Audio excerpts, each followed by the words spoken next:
Chapter 4.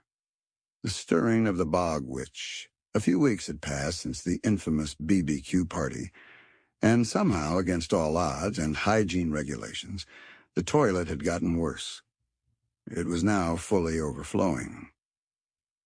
Sludge glooped over the sides and dribbled onto the warped lino floor like some kind of evil fondue.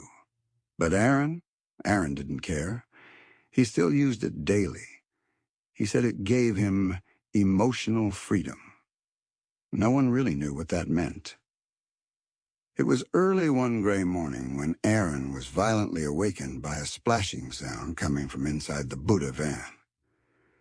At first he thought it was just a nightmare or maybe the echo of last night's tuna sandwich. But then came the second noise, the high-pitched voice of a woman shouting, "Carrot cubes and rubbish!"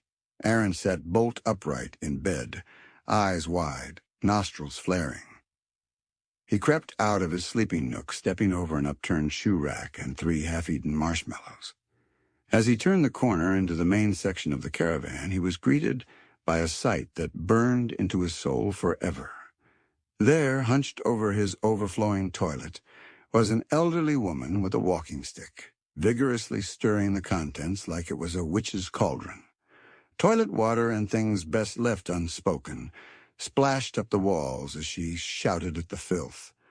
"I have a spoon! Lala, oopsie, yes, yes, turkey chickens!" Aaron didn't scream. He didn't panic, Dot. He laughed. The scene was so bizarre, so outlandish, it tickled something deep within his chaos-loving soul. He chuckled, then giggled, then let out a wheezy cackle.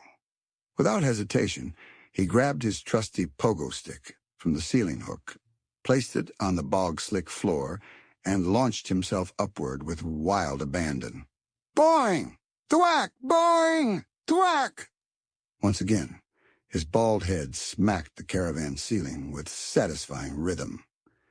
The woman, completely unfazed, began hopping on one leg, still stirring, still chanting.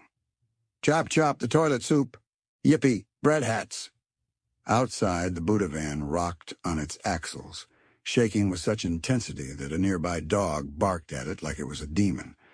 Curious walkers slowed their pace, unsure whether to run or film it for the internet. One man, wearing a tie-dye shirt and holding a shopping bag, peered through the grimy caravan window. His face went pale. Then, without hesitation or explanation, he dropped his bag and started leaping around in the nearby mud, arms flailing like inflatable car dealership noodles. No one knew why. No one would ever know why.